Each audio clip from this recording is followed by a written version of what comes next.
This video will be an all-inclusive, completely comprehensive beginner's guide to Forex trading. If you're someone who's just starting out in Forex trading, then this will give you everything you need to know to understand the basics of Forex and take that next step down your path to becoming a profitable trader. If you're someone who's already trading, then chances are you probably skipped these steps, right?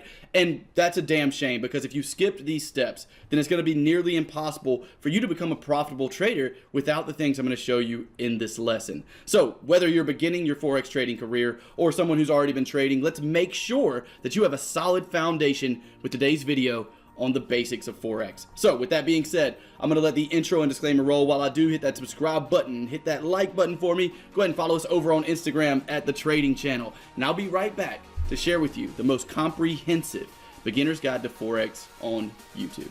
See you in a second.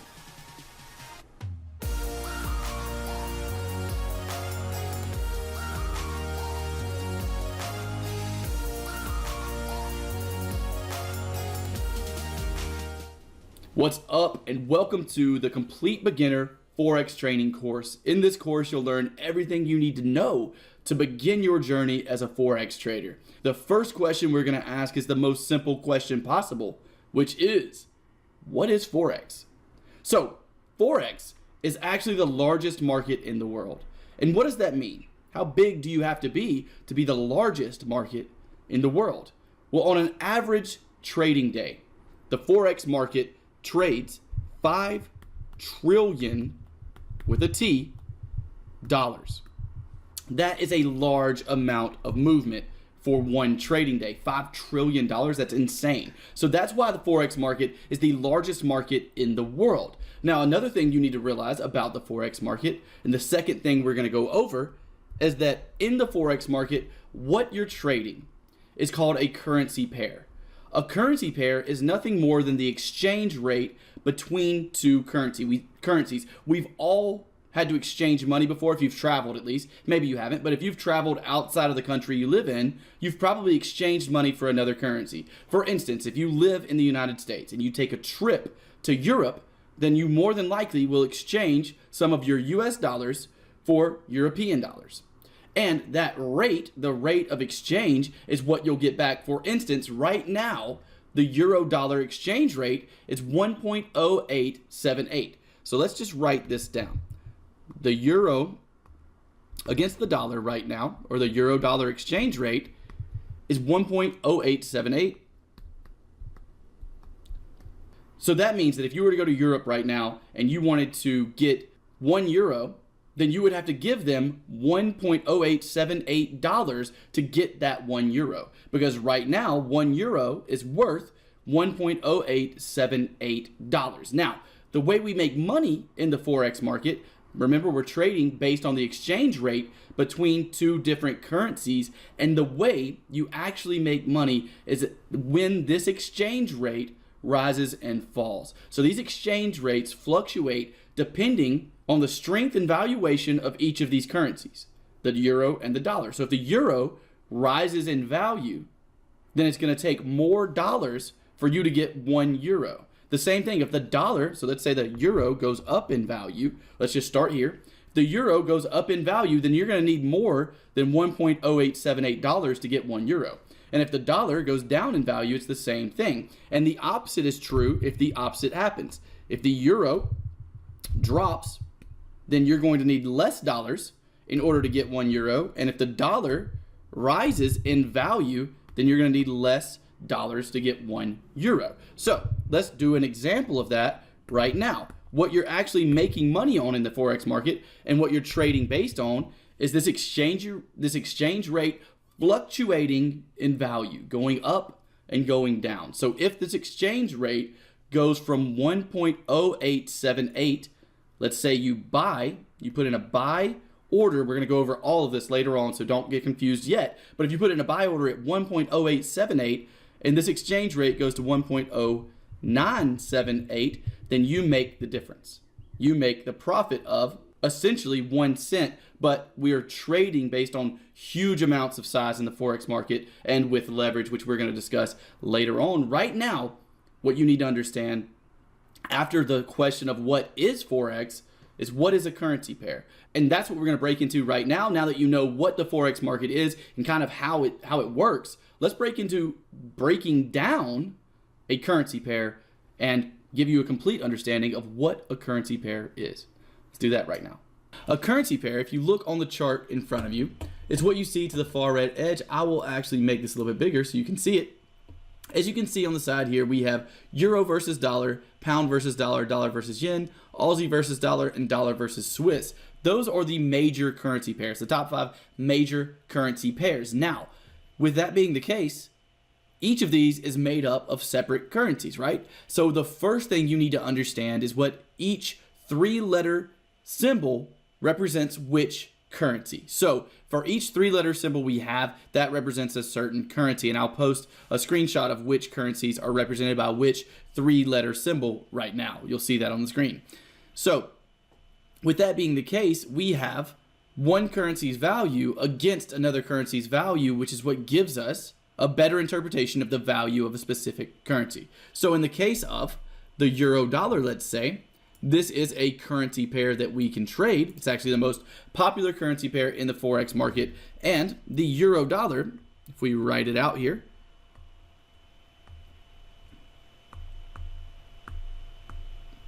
consists of 2 currencies, right? These 2 currencies are called the base currency and the quote currency. Now, don't let this sound too confusing. There's nothing confusing about a currency pair. The only thing you need to know about a currency pair is that currently the euro dollar has a value of 1.0792.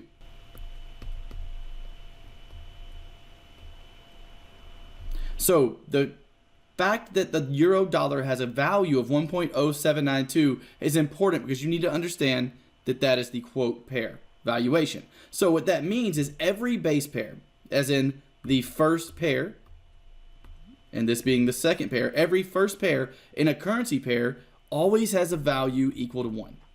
You are always exchanging one of that first pair for whatever the quote pair is. The quote pair is the actual quote you see on the screen is your quote pair. So you're getting 1 euro. What this means in hindsight is that if I have 1 euro, I essentially have $1.07.92. Or another way to look at this is it takes $1.0792 to make 1 euro. So therefore the value of the euro is higher than the value of the dollar by roughly 8 cents, 792 cents. So let's look at one more pair and try to go over this one more time to make sure that you're getting it. And I'll ask you some questions while I do this to help you to better learn, because asking questions and having you answer them is a much better way for you to learn than for me to just write shit down, right? So let's do that. Let's go for the dollar yen right now, okay? So the USD / JPY is the dollar yen. With the dollar yen, which one of these pairs is a base pair? Is it the dollar or the yen? Hopefully you said the dollar, right? Because the first pair, the dollar is the first pair in the equation. The yen would be the second pair in the currency pair. So with the dollar being the first pair, that means it is the base currency of this currency pair. With it being the base currency of this pair, what's its value always equal to? 1. When you're looking at the valuation of a currency, this value is always going to be equal to 1. The JPY is what? It's called the quote pair. So if it's the quote pair, then that means whatever the value of the dollar yen is, and it's on the screen now, it's 110.90. So if the yen, let's say the dollar yen itself is 110.90. So it takes $1 to have, if you have $1, essentially, that means you have 110.90 yen, excuse me, not euros, yen. So at this point, we can see that $1 is equal to 110.90 euros, or if you have 110.90 yen, not euros, I keep doing that. If you have 110.90 yen, then you essentially have $1 and vice versa. So this is a currency pair, and this is how you're always going to look at it. The first pair is always the base pair with a value of 1. The quote pair is what you're seeing as a quote. That's what the value of the second currency is compared to the first currency. The quote pair is always the value compared to the first currency. The first currency is always the currency being compared to, and it always equals 1. So in this case, again, the dollar would be 1. The yen means I need $1. And when I have $1, I essentially have 110.90 yen. So that was a look at what Forex is itself, and also what is a currency pair in case you were struggling with that or didn't know, or essentially in case you were coming into the market as a brand new trader and needed this lesson. I hope it was valuable for you. And I'll see you guys in the next lesson where we're going to talk about what a pip is and how you can actually count pips, tens of pips, hundreds of pips. How do you know where a currency pair actually sits in terms of the valuation? That's what we're going over in the next video, and I can't wait to see you guys there. Talk to you soon. Next up in the all-inclusive beginner Forex trading course is what is a pip. We have to understand what a pip is because a pip is how the Forex market moves. A pip is the smallest amount of movement we can see in a currency pair that actually matters to us whenever we're placing orders. A pip is how we make profit or get stopped out depending on how our trade goes. So it's very important that we understand what this is. Again, a pip is the smallest number that moves in a currency that we care about as traders. There's one number below this called a fractional pip that we're not even going to talk about, other than me saying don't pay attention to it because it does not matter at all to us as traders. So what is a pip? We know that a pip is the smallest number that moves in a currency pair, but how do we identify a pip? Well, look at the euro dollar right now. Right now, you can see that the euro dollar last price is 107.87, 1.0787. So let's write that down. We have the euro dollar at a price of 107.87, 1.0787. And you can see on that currency as well that there is a smaller number as a fifth decimal, a smaller number that's 2 right now in red. That's a fractional pip. We're not going to worry about those at all. What you need to understand is that the way you identify a pip is the 4th place away from the decimal. So the 4th decimal point, meaning if this is the decimal point, we count over 1, 2, 3, 4. This is a pip. And let me clarify that really quickly. Right now, we are talking about a pip on every currency pair except currency pairs that end in JPY.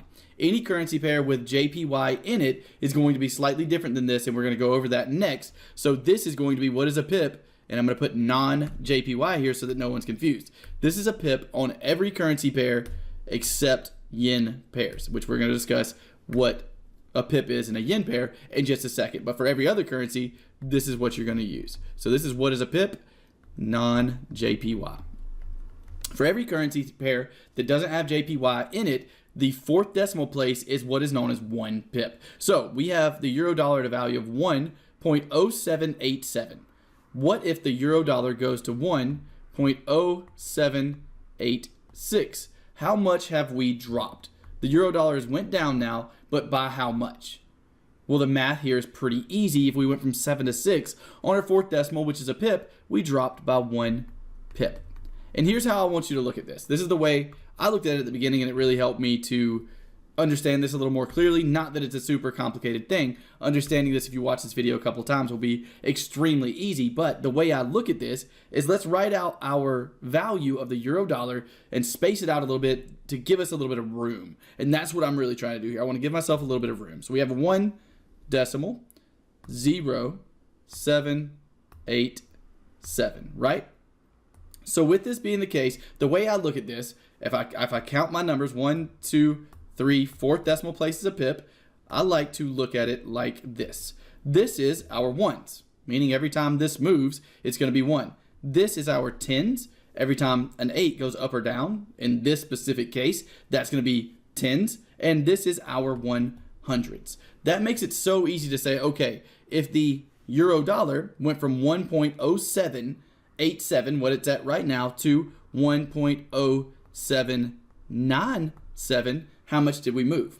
Well, let's look down here at our chart where that's the tens. That column is the tens.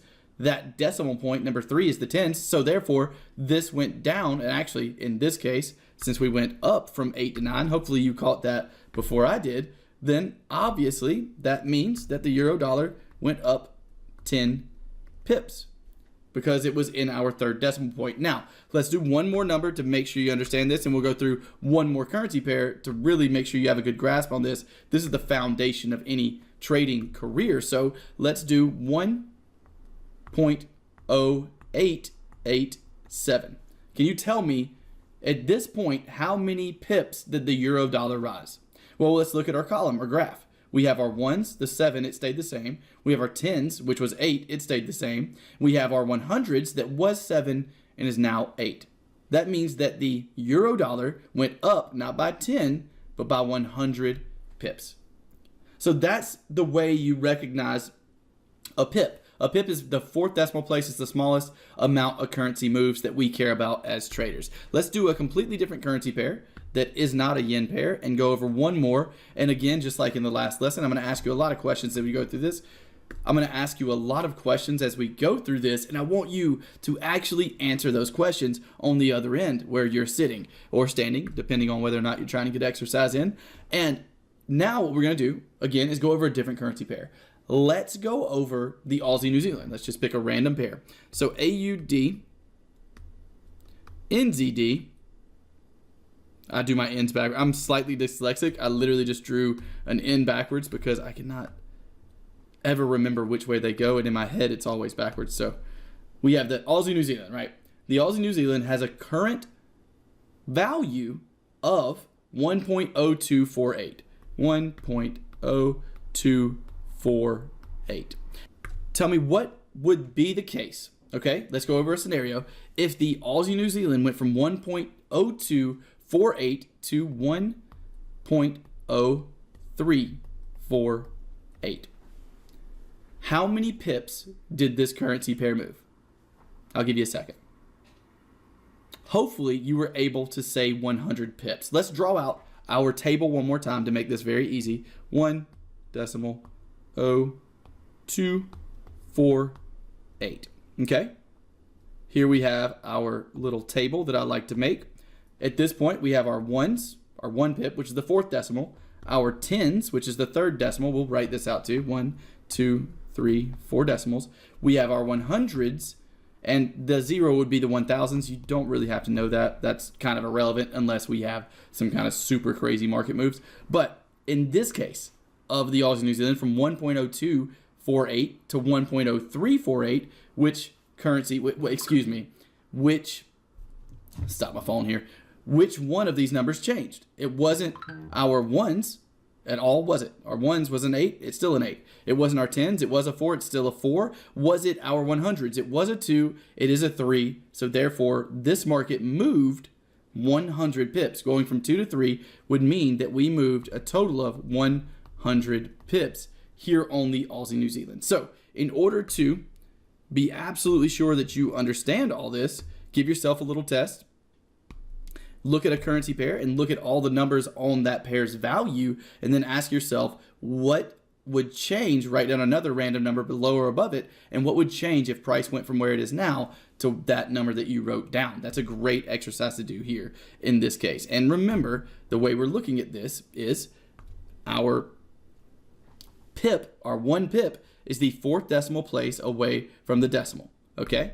So if we have our, just as a final review here on non-yen pairs, if we have the fourth decimal place here, this would be 4, right? 1, 2, 3, 4 after the decimal. This is 1 pip.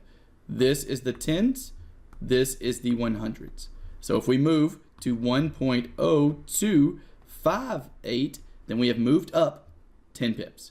That's how you need to be looking at it in terms of what a pip is and how it's valued. Now, we've just talked about every non-yen pair. Any pair that does not have JPY will be calculated like this and will be valuated like this with 4 decimal places.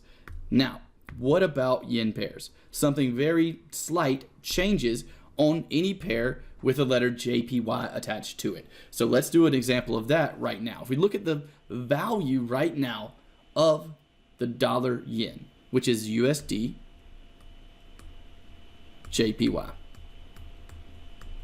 The dollar yen currently has a value of 110.90. With this being the case, and on only pairs with JPY attached to them, we go 2 decimal places instead of 4. What do I mean by that? Let's actually draw the graph right now so that we can make this as easy as possible. We have 110.90.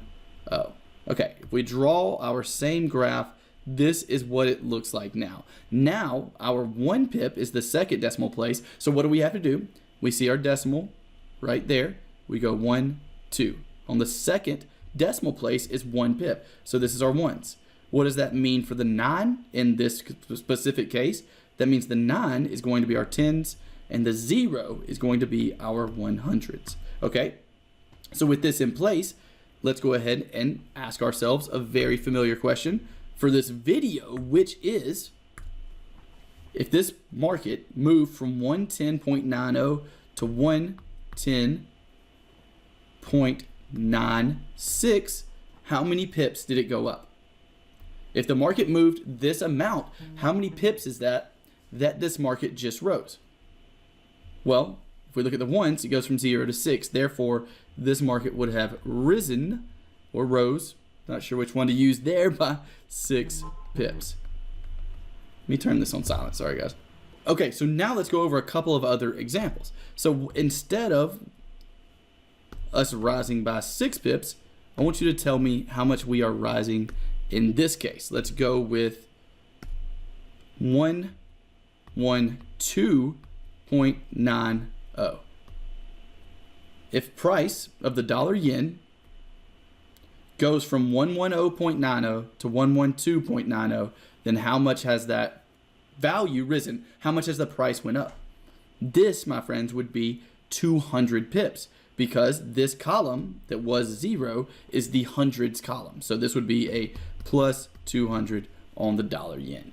Now, to make sure that you understand yen pairs as well as you do every other currency pair, I'm going to go over one more yen pair that doesn't have the dollar in it, just a completely different pair, to make sure you're completely comprehending how to read pips. Let's go ahead and do that right now. And again, in this section, I'll be asking a lot of questions, and I want you to try to answer them at home so that you get a better grasp of this before I answer them here, even if you have to pause the video. So let's go. That all rhymed. Wow, that's pretty good. Let's go into another yen pair. Let's try out the pound yen. So GBP, JPY, and the value of this currency pair right now, if I find it on the chart, and I'll show you a screenshot of it somewhere, the value of the pound yen is 130.70. As you'll notice, because this pair has JPY in it, we only move 2 decimals from the decimal, right? So if we have 130.70, then decimal 1 would count as how many pips? This is our tens, remember? And then this, our second decimal, right? This is decimal 2, is going to be 1 pip. So if this market and this are 0 on the 130, our 0 is going to be 100 pips. So if this market goes to 133.70, what do we have? How much of a move did we have in the pound yen? We had a 300 pip move, a plus 300 pip move. If we go from 130.70 to 130.85, how many pips did we move? We moved up 15 pips, because 70 to 85 is 15. If we go to 130.72, how many pips did we move? Up 2 pips. And if we go from 130.70 to 129.70, how much did we go down? 100 pips. We went down 100 pips. So I hope that now you have a really good grasp of what a pip actually means and how to calculate a currency's value against another one. This is a very important foundational step to beginning your foreign currency trading career. So it's definitely necessary to have in the arsenal. And up next, we're going to talk about what is the actual value for each pip. how to calculate order size, and a little bit about leverage. So I hope to see you there in the next video, or I will see you there in the next video, and I'll talk to you then. See you soon. Hey guys, just wanted to record this really quickly before we start the next video. For anyone who is trading with a brokerage that requires you to trade in either standard lots, mini lots, or micro lots, which you're going to learn about in just a second, then you're going to be required to watch this next portion of the video. For instance, if you trade with MT4 as your platform, for the most part, MT4 will only allow you to trade in either standard lots, mini lots, or micro lots, which you're going to learn about again in just a second. And if that's the case, then you definitely need to watch the first part of this video. But if you want to learn the way that I personally use risk management and calculate the value of a pip, which is what we're talking about in this video, then that's going to happen towards the end of the video. I'm going to go over the way I actually do it. My brokerage allows me to make trades, place positions based on a random lot size. It does not matter if it's 122,000 units, if it's 22,000 units, it doesn't matter. It's completely random, and that's okay with my brokerage and with the platform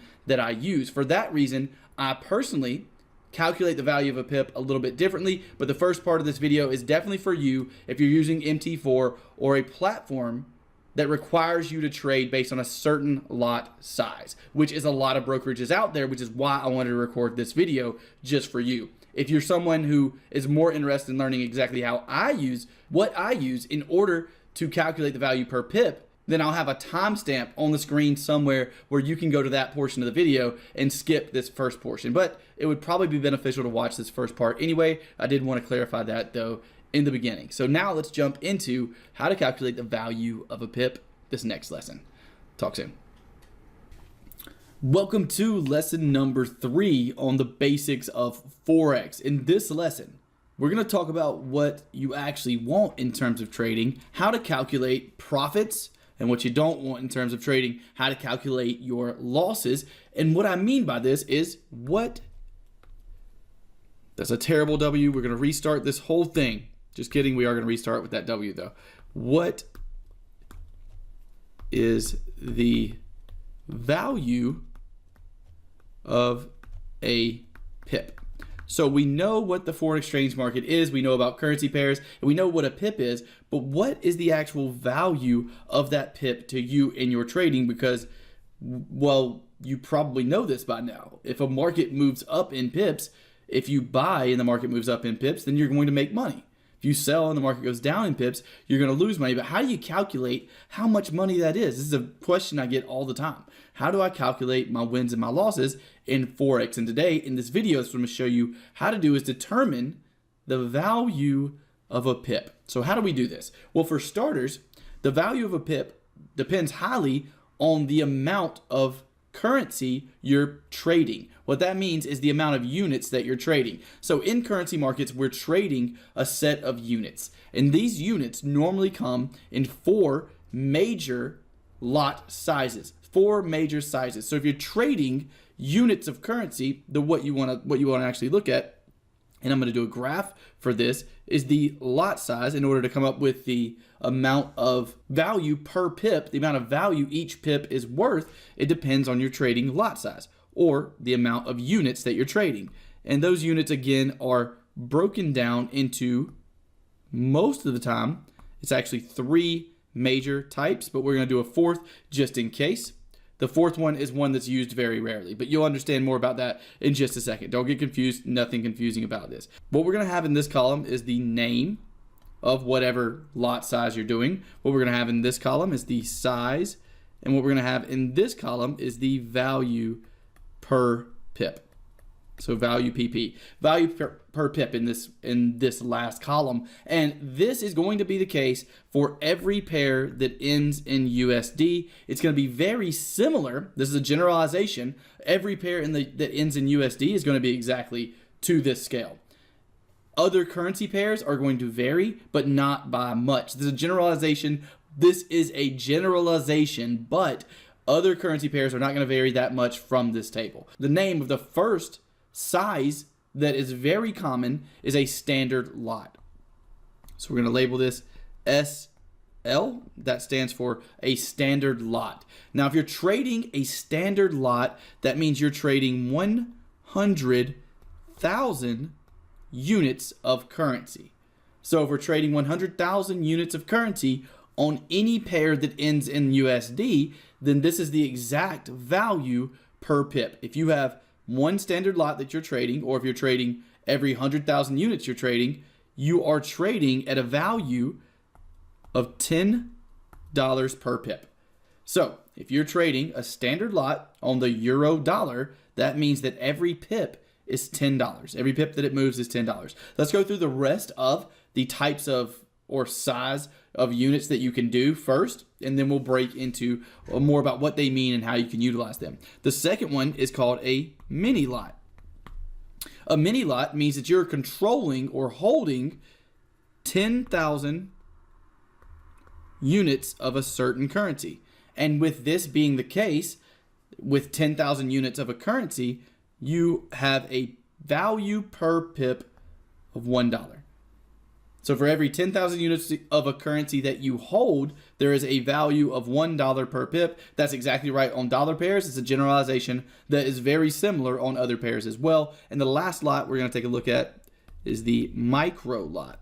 The micro lot means you're controlling 1,000 units of a certain currency, and that means that you are losing or gaining 10 cents per pip. So every pip that the market moves is going to be 10 cents up or down in your account if you're trading a micro lot. And the last one that we're going to take a look at that we're not going to dive deep into at all is called a nano lot. A nano lot means that you're controlling 100 units of currency, and every movement of a pip is worth a penny. The value per pip is a penny, which is something that we're not even going to worry about. So in the case of the other lots, let's now break into, let's get away from this little section here. And what we're going to do is break into looking at the difference in prices between currency pairs and figuring out how much we gained or lost based on that difference in price. So for instance, if you bought the euro dollar, EUR, at 1.0802 and it went to 1.0902, if you were trading a standard lot and this happened, how much would you gain on that position? How much money is that actually worth? And that's what we're going to determine and talk about up next. So let's go ahead and do that. All right, so let's move into this on the euro dollar trade here. If we have the euro dollar at 1.0802, we trade one standard lot, 100,000 units of this currency, and we do so at 1.0802, and this market moves to 1.0902, going up. We wanted the market to go up, and we take profit at 1.0902. How much money did we make? See if you can calculate how much money we made based on this trade. Remember, a standard lot is 100,000 units of currency, and with that 100,000 units of currency on any pairs ending in USD, we're making and losing exactly $10. The value of a pip is exactly $10. So let me share with you the equation you need to figure this out. What you need first is the amount of pips. So we're going to look at the amount of pips, which is 100. We went up 100 pips in this particular case, right? So we have 100 pips times the amount or the value per pip in this situation based on your lot size. So if we use a standard lot of 100,000 units, and we know that a standard lot on the euro dollar is equal to $10 per pip, then we would have our amount of pips times $10 per pip, because we're using a standard lot, and that we have to multiply by the amount of standard lots. In this case, we just traded one standard lot. So with this being the case, how much money did we make on this 100 pip move on the euro dollar? Well, the money would translate to 100 times 10, because we're using a standard lot, and with a standard lot, we are making and losing $10 per pip. The value per pip is $10. We only traded one standard lot, so therefore 100 times 10 is $1,000 is what you made, or what we would have made on this 100 pip move out of the euro dollar. Now, let's change things up for a second and say we wanted to trade 3 standard lots. In this case, what would change? What number in the equation would we need to change if this was the case and we were trading 3 standard lots instead of 1? Well, if that was the case, we would have to change the third number in this equation. We still have a 100 pip move, right? Pips is right here. We still are trading standard lots, so standard lot is right here. Now we need number of lots. So what's the number of lots? Well, we're trading 3. So that would mean that this 100 pip move, if you were trading 3 standard lots, would equal a $3,000 gain. Now let's look at this in a different way that always helped me to better understand what's actually going on whenever I place trades. So let's move back to placing a buy order with 1 standard lot on the euro dollar. If you're doing this, essentially, you are telling your broker that you are going to want 100,000 euros. Not 1 million euros. What am I doing? 100,000 euros. So if you're going to purchase 100,000 euros, your brokerage is going to charge you the exchange rate that the market currently has, which is 1.0802. 100,000 times 1.0802 would be, they will charge you $108,002. So that's what you're being charged to get 100,000 euros. Your broker gives you that 100,000 euros. They get $108,002 from you, from your account. Then you are holding that 100,000 euros, waiting on the market to either rise or fall, waiting on the euro dollar to either rise or fall. In this case, you bought the euros and the market went up from 108.02 to 109.02, meaning that you still have the same 100,000 euros that you are holding, but now instead of them having a value of $108,002, they now have a value because of the difference in the exchange rate. The exchange rate has went up. They now have a value of $109,002, and that's where you're getting that $1,000 if you're trading a standard lot. So that's the way a pip works if you're trading a standard lot. Let's go into the way a pip works if you're trading a mini and a micro lot, just to make sure you have a solid grasp on this. We'll keep the math easy with a 100 pip move, except now instead of trading 1 standard lot, we're going to assume that we're going to do a little bit of a difficult thing here, a little more difficult as we go. Let's assume you want to trade 2 mini lots. So you're trading 2 mini lots. And do you remember what a mini is? A mini is you holding 10,000 units of currency.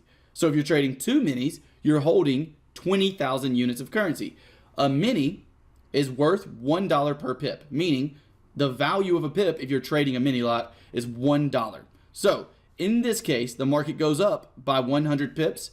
So our equation would still be, pips would be 100 times the value per mini lot, per pip when you're trading a mini lot, which is $1, times the amount of mini lots you're trading, which is 2, meaning that your profit on this trade, if you were trading a mini lot, would be 100 times 1, which is 100, times 2, which is the amount of mini lots you're trading. So you would have a profit of $200 on this particular trade. Now, let's go through the other way of looking at it on a mini lot as well. What you are saying is, broker, I want 20,000 euros. And they are going to, math is going to get a little more difficult here. Hold on. They're going to charge you, let's bring a calculator over, 1.0802 times 20,000. When they do that, they're going to be charging you $21,604. So when they're charging you $21,604, you're holding 20,000 units of euro. So while you hold that 20,000 units of euro, just as in our last example, the euro goes up 100 pips.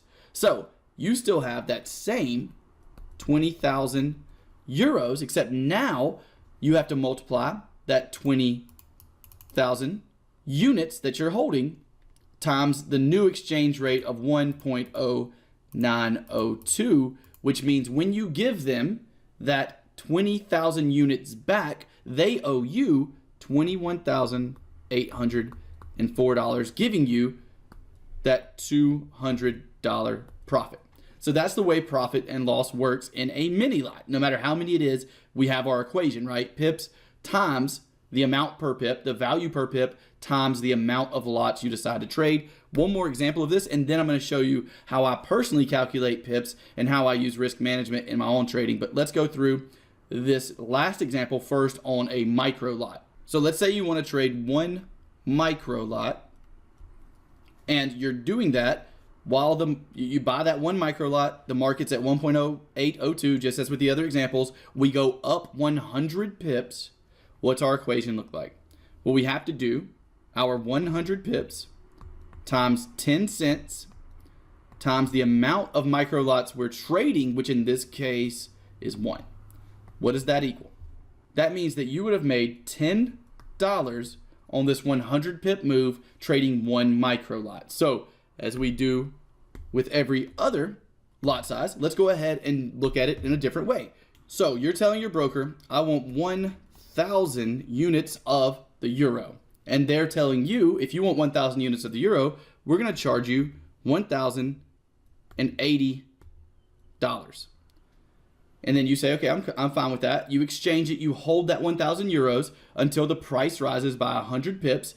And when it does, your same 1,000 euros is now worth $1,090 because of that rise in price.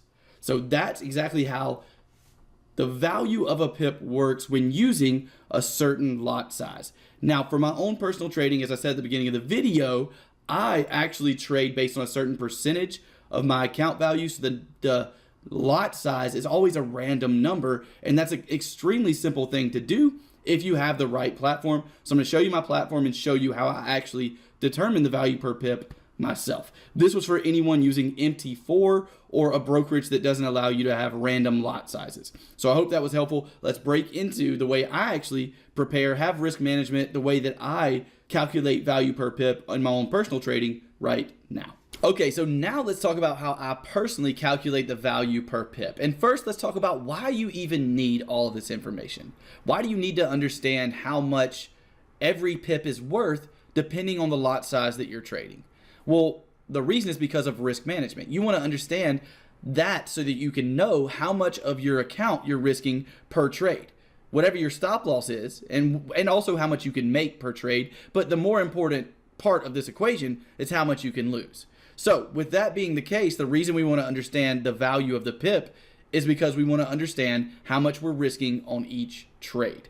With that being the case, the way I use risk management and calculate the value per pip is a lot different than what I just showed you, because my brokerage, as we discussed in the beginning, and my platform allow me to trade completely random unit sizes. So for me, it's a lot easier than having to do any of that math. I learned that at the beginning, and I know that's something a lot of you may have to use, but for those of you who have the same brokerage as me, or for those of you who have a brokerage that allows you to use random units to place orders, this is what I personally do. I want to share this with you as well. So all I do, if I want to place a trade, let's say I wanted to buy the New Zealand dollar right now, which is the currency pair we're on, I would go to create a new order. I would have a market order in, and I would set my stop loss. And let's do this first. Let's go ahead and say I want to buy the New Zealand dollar right now.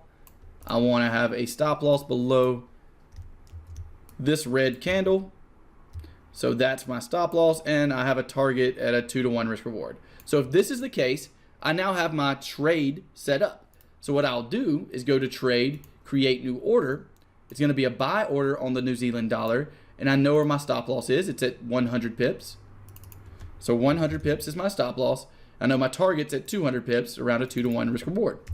With this being the case, my units for me are completely irrelevant, and this is the reason. I'm trading based on a certain risk of my account with every position that I take out. The certain risk for me is between 1% and 2%. So for me, the easy way that I do this is I go here to TradingView, I place my order, and I put in what amount of risk I want to use. As you can see right here on the order form, it says percent risk. When I put in 2% risk, you can see that it shows me the size in units that I'm actually purchasing. And this number is completely random. Again, some brokerages may only allow you to place trades based on standard lots. In that case, you would need to trade 2 standard lots, and it would be completely different for you. But for the way I trade for my brokerage and my platform, I'm allowed to trade based on a certain percentage of my account value, which is what I like to do for every trade I place. Therefore, the lesson we just went over is kind of irrelevant for me at this point in my trading,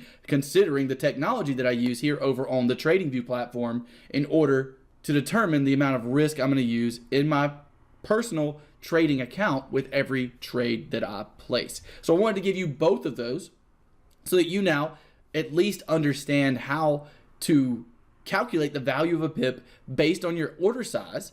And also, you know now that you can go over to TradingView and you can see the amount of units you need to purchase based on the percentage risk of your account. We're going to go over a lot more of that later on in the course in terms of how to calculate risk per position and things like that. It's going to be later on. Right now, I just want you to understand how to calculate the value of a pip, and I wanted to show you how I personally calculate the value of a pip. Later on, and in the next lesson, we are going over what leverage really means. So in that video, in the next video, we're going to talk a lot about leverage. I really hope you enjoyed this video, and I hope that you got value out of it. Hopefully now you understand exactly how to calculate the value of a pip, and I'll talk to you in the next video. See you soon. What's up, and welcome to lesson number 4 in our all-inclusive beginner Forex trading course that is going to be everything that you need in order to start your Forex trading journey. This video, you read it right, folks, is all about leverage. So by the end of this video, you're not only going to know what leverage is, but you're also going to understand why a lot of traders end up blowing accounts because of it, how to avoid that, and the proper way to actually use leverage by the end of the video. So let's go ahead and get started with what is leverage. And the way we're going to do that is by using an example of the housing market. So let's go ahead and get started with that right now. Let's say, by the way, in the housing market, when you want to get a loan for a house, you actually need 20% down on that property in order to purchase that property. So let's say you find a property that you want to invest in, and this property is $100,000. In the case of this property being $100,000, how much do you need to deposit? How much of a down payment do you need in order to buy this house or invest in this house? You need $20,000, right? So let's say you come across the greatest bank in the world and they come up to you and they say, hey, we know you want this property. What we're going to do is we're going to take your $20,000 and we're going to give you this $100,000 piece of property. You can hold it as long as you want. You don't have to make any payments on this property, but when you decide to sell it, you still owe us $100,000. So that means if the market crashes and this house's property drops like crazy, you still owe us $100,000 whenever you decide to sell. And if the housing market goes up, vice versa, you still owe us $100,000. So let's do this scenario. Let's say you say, okay, yeah, great deal. That is an amazing deal. So let's do it. And you buy this $100,000 property with a $20,000 down payment, and you have no payments. And then, throughout the course of 12 months, the housing market drops 50%. Oh no, right? So now your property that was worth $100,000 is now only worth $50,000. But guess what? That bank already told you whether the market goes up or down, you owe us our $100,000 back. So in this case, you decide to sell for a loss. How much did you lose on this house? You lost that $50,000.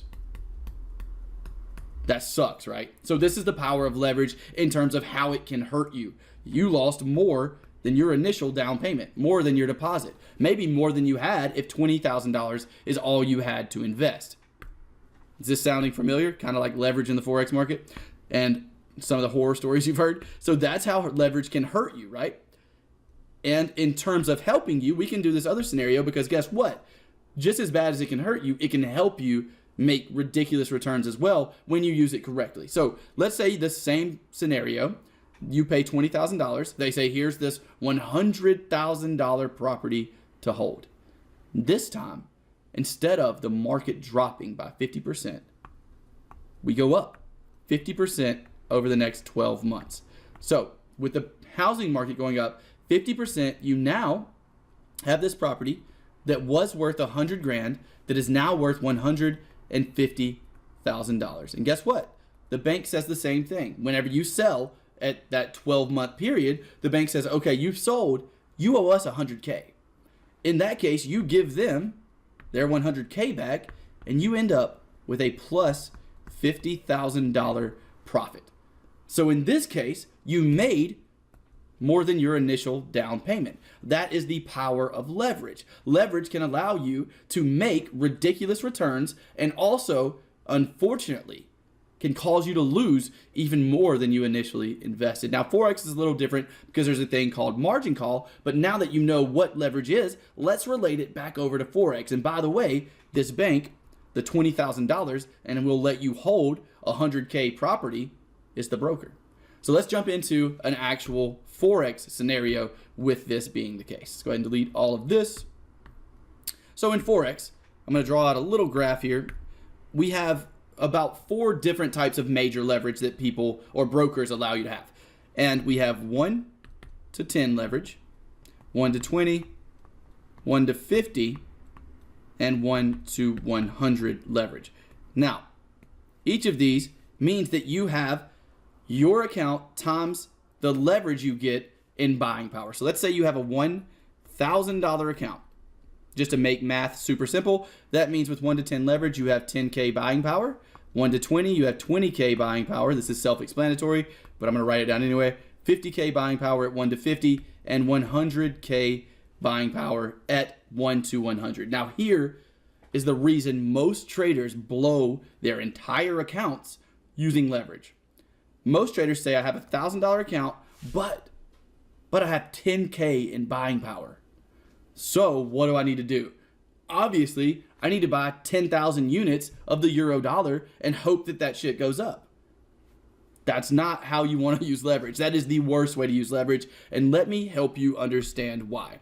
We're going to use $1,000 account size as an example, and we're going to use the 50 to 1 leverage because in the United States, that is the maximum amount of leverage they allow you to have. And personally, 50 to 1 leverage is what I use. So with a $1,000 account, let's look at this as if you don't have any leverage. You have a $1,000 account.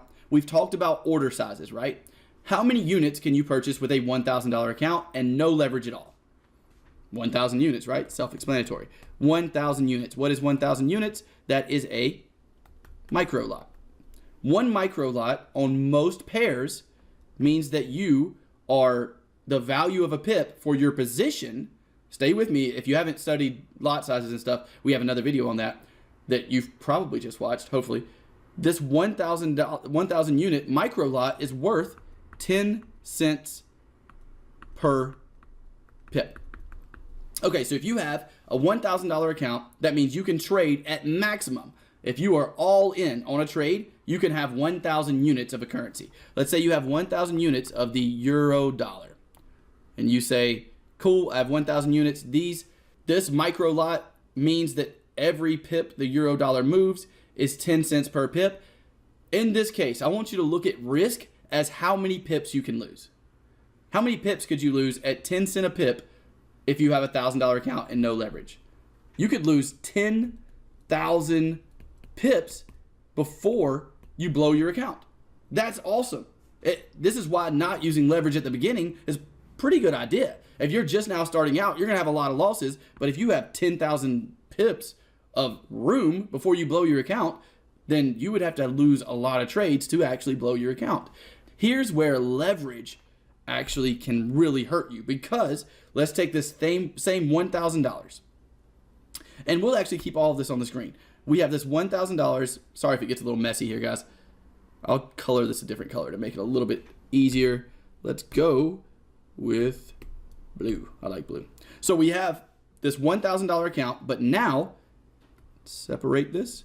Now you have your $1,000 account with a 50 to 1 leverage, which means you have $50,000 in buying power. Now, here's what you need to understand. The brokerage is not going to let you lose 50 grand. Before you lose the 1 grand that you have, they are going to do something called margin call. This number, your capital, is called margin.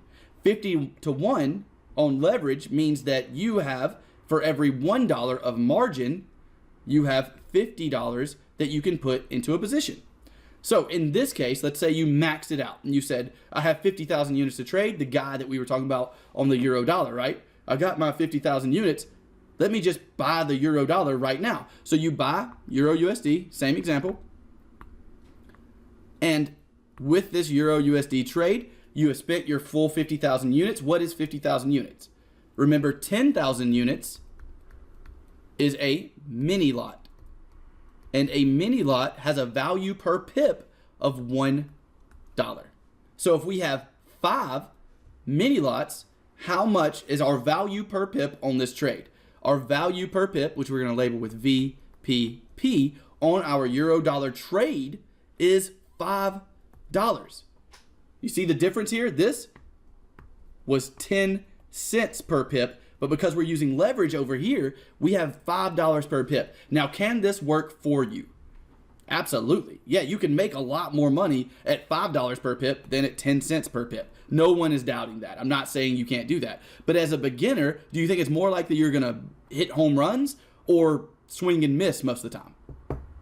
Swing and miss, you're right. A lot of times as beginners, you're expected to lose, right? So it's okay to lose. But if you have your entire account balance, your $1,000 in margin, which gives you $50,000 in buying power on this position, how many pips do you have that you can lose before your account goes to absolutely zero?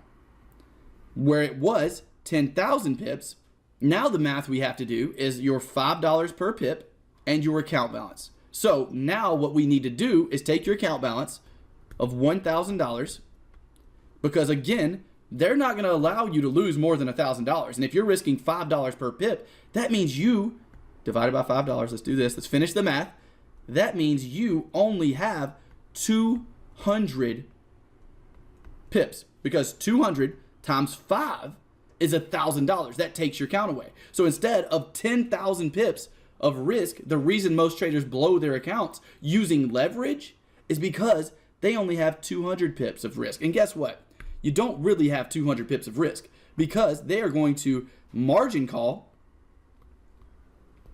This is the weirdest looking pen. Let me change that. Sorry. Margin call you at somewhere around 80 to 90%. So instead of 200 pips, it's more like you have about 160 pips, maybe 170 pips of risk before you get a margin call, which is when they take all of your trades away and you're left with a balance of about 10% of your original capital. So you would be left with a $100 account after 160 pips of movement out of the euro dollar if you just had one wrong guess. So let's say you do this and you guess wrong on the euro dollar and you're new, so you don't understand stop losses, and the euro dollar moves at 160 pips, which it's doing multiple times every day at this point because of the volatility we're seeing in the market. You could lose your whole account balance in one day doing this. That's the danger, and the reason that most beginners using leverage end up blowing their account before they have a chance to make any money at all. That's the danger of leverage, and that's what you need to understand. And there's a correct way to use leverage as well. This would be the wrong way to use leverage. You don't want to max out. You don't want to max out and be trading with leverage and trading your entire account value, because that gives you a very small margin of error. Again, we're talking about that 200 pips is all you have, probably closer to about 160. So if you only have 200 pips that you can lose, that's a pretty easy amount to lose. It's easy to lose 200 pips. And in a day, in the way the markets are moving right now, again, the danger of leverage is that you have way less risk, that way less pips you can lose before you blow your entire account. 200 against the 10,000 with no leverage at all. So that's the wrong way to use leverage. What's the proper way to use leverage? That's how you blow an account using leverage. How do you use leverage to your advantage to actually make more than your initial deposit? Let's go over that right now. So here is the proper way to use leverage. Lesson number one, always use a stop loss if you're using a leveraged account. If you're not, you're putting yourself in this ridiculous risky situation. And as traders, avoiding risk is half the battle. So always, and I mean always, use a stop loss with leverage. But let's talk about the power of leverage and what it can actually help you do. Same scenario we've been discussing. $1,000 account. with 50-to-1 leverage. So if you have a $1,000 account and 50-to-1 leverage, what's the correct way of using that leverage? Well, it's first to decide what your risk management plan is going to be. How much are you going to risk per trade? For me, and only for me, I'm not suggesting anything to you. This is for entertainment. I hope you're entertained. For me, I risk between 1 and 2% of my total account balance per trade. So in this case, that would be $10 to $20. Let's keep it simple with $10. So if I want to risk $10, let's say I want to risk 2% of this, which is $10 on a trade, I need to know the amount of pips I'm going to lose or could possibly lose in order to create this $10 loss. And how do we do that?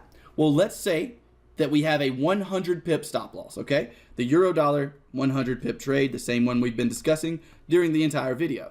So this euro USD trade has a maximum loss of 100 pips. Now, in order to create this scenario where I'm possibly losing $10 on a 100 pip loss, I have to figure out my price per pip in terms of the 100 pip stop loss. And the way you do that is with an equation. The equation is the amount of dollars you want to risk, which is $10. I don't know why I put percent right there. $10. And this $10 has to be divided by the amount of pips we're going to lose. $10 divided by 100 pips equals 10 cents per pip. This is where it gets a little bit easier. Now we know that we need a value of 10 cents per pip on this trade. Why? Because we have a 100 pip stop loss and I want to risk 1% of my account, which means I need 10 cents per pip times that 100 to give me that $10 risk. With 10 cents per pip, we've talked about this already, that means you need 1 micro lot. Now, 1 micro lot would cost you $1,000 because you are controlling 1,000 units of currency with a micro lot. So if you had no margin, this would be your entire account. But with margin, the power of margin and the way to use it correctly after you have all of this calculated, you know your stop loss is putting you at a $10 risk, which is 1% of your account value. Your 1 micro lot that would cost you $1,000 no longer cost you $1,000. Now it's coming out of something called margin, which is your capital. So you have this full capital of margin that they are giving you 50-to-1 on. This full capital of margin means you're getting $50 for every $1 you invest into a position. So if I'm investing $1,000 into a position, what do I have to do? I have to divide that $1,000 by my 50-to-1 leverage, which gives me $20. What this means is that instead of costing me my full account of $1,000 in order to place this trade, instead of $1,000, this now only cost me $20. So instead of $1,000 on this trade, I've only had to put up the deposit of $20. So this is like the bank in the beginning of this video, the scenario we talked about houses. This is a very similar situation. You're giving your broker 20 bucks. They're saying, here's 1,000 units. You hold on to that 1,000 units as long as you want. But when you decide to sell that 1,000 units, we want that $1,000 back, no matter what. If your investment goes up or down, we want that 1,000 units back. So when this investment goes up, you make money, but if it goes down, you still owe them 1,000 bucks. But instead of losing $1,000, you've only lost $10. And here's that math. So this is going to be very familiar math. We're looking at euro. This is the actual trade itself. This is what it looks like. Euro and dollars. What you said is I want 1,000 euros. Let's do the price of the euro dollar right now. Price of the euro dollar right now is 1.1042. You said I want 1,000 euros. This is the actual trade, what it looks like in your brokerage. I want 1,000 units of euro. And they said, okay, in order to give you 1,000 units of euro, the exchange rate right now is 1.1042. They say, okay, if you want 1,000 euros, we're going to need $1,104 from you. But then the bank goes, I've got you at a 50 or the broker, to 1 leverage, which means we really only need $20 on margin for you to do this, because your $20 is equal to 1,000 units. So you say, cool, here's my $20, hold on to it. I'll hold this 1,000 units until the price fluctuates either up or down. You still have your same 1,000 units of euro, but now let's say the price drops from the euro from 1.1042, we have a decrease in value down to 1.0942, which would be a drop of 100 pips, which is what our stop loss was set at. So when it drops down to 1.0942, your stop loss gets hit and you say, here's your 1,000 euros back. But now the exchange rate is lower. So even though your investment dropped in value, they still expect that same 1,000 euros. In order to give them 1,000 euros, you now have to hand them $1,094. So therefore, because of that, your investment dropped $10. And that's the actual math on this specific trade. Now, in the other scenario, let's say that the market goes up 200 pips. Let's say you had a 2-to-1 risk reward. So let's delete this and do the math on this as well. To make sure you fully comprehend leverage, this is going to be extremely helpful. Let's say you had a 2-to-1 risk reward on this trade.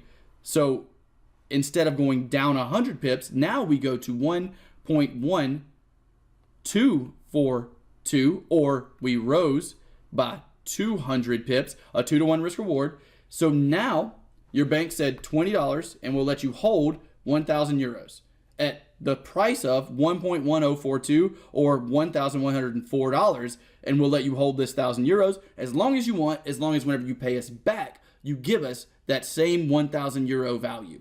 So we say, okay, cool.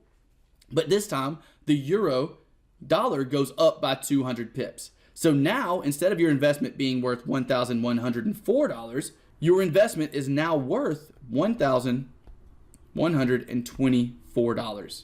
Meaning that instead of losing $10, your investment actually went up $20. And the power of having leverage means that instead of spending, remember, in order to get this position size, originally, you would have had to spend your entire $1,000 account. But instead of having to spend your entire $1,000 account to make this $20 over here, you now have made $20 on an initial $20 investment because of the power of leverage. So you've made 100% gain on this specific trade because you have leverage to the point you only spent $20 of your actual capital in order to make $20 on the other side of that. So that is the power of leverage and the way of using it correctly. So what does leverage really allow us to do? In a nutshell, if you use leverage correctly, it's not going to allow you to trade with this massive size and risk all this money and essentially gamble. It doesn't allow you to get rich in 3 days. It doesn't allow you to triple your account this week. Leverage allows you to be in more trades at one time and to put an initial deposit down of a small amount in order to purchase a larger position when you have a stop loss. The stop loss is so important. When you have a set risk management plan, if you have that set risk management plan, you have a $1,000 account and you're doing risk management correctly, you're only risking $10 per trade. Leverage just allows you to be in more trades. As long as you have this $10 risk, it's okay to be in a bunch of trades. You can be in 20 trades and you're still only risking $200, so you're not at all putting your account in jeopardy as long as you have this risk management in place. So that's how you combine risk management with leverage, and that's the only way you should be using leverage. I hope this video has taught you everything you need to know about leverage. I know it was a long one, but leverage is a kind of a complicated subject that takes a while to understand. If you had any doubts or for any reason are confused about leverage, I would suggest going back and watching this one more time. You will be surprised at the amount of stuff you pick up on. Again, hope this was helpful, and I will see you in the next video. Don't over leverage and don't risk it all. All right, so I really hope you enjoyed that beginner lesson, but if you are ready for some more advanced training, then we just had a few graduates come out of the EAP training program, our flagship program here at the Trading Channel. I'll post some of their testimonials on the screen, and that is incredible news for them And that's also incredible news for you, because that means that we finally have some spots available in the EAP training program. And while you glance through some of the comments on the screen, I want to tell you that if you're struggling to profit right now, then I've been where you are too.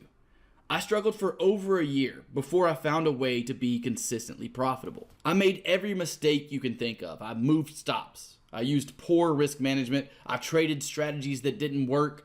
I followed a signal service that ended up with me almost blowing my entire account. But after that first year, and after nearly blowing an entire account, I found the real path to trading success.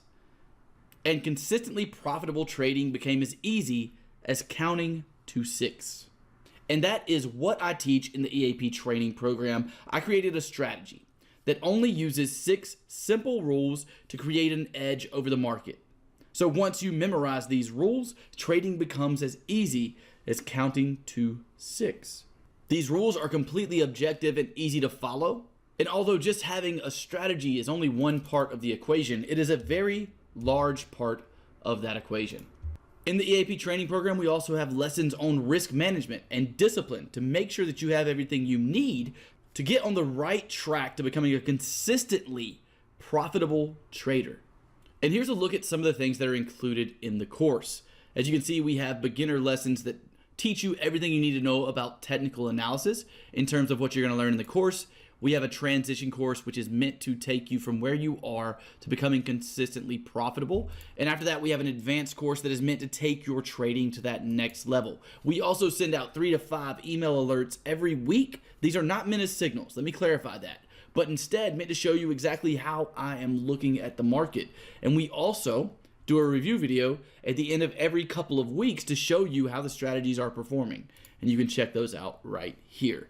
So if more advanced training is something that you are looking for, then we do have a few spots available in the EAP training program. This program also comes with priority email, meaning you can email me at any point that you have questions and I will answer you ASAP. So if a trading mentor is something you are looking for, then look no further. Go ahead and click the link in the description for the EAP training program, and it would be a pleasure to have you aboard and to have you join us in the EAP training program. If not, that's totally fine too. Make sure you're subscribed here on YouTube. Make sure to click that like button for me if you enjoyed this video. Follow us on Instagram at The Trading Channel, and I will see you in the next video.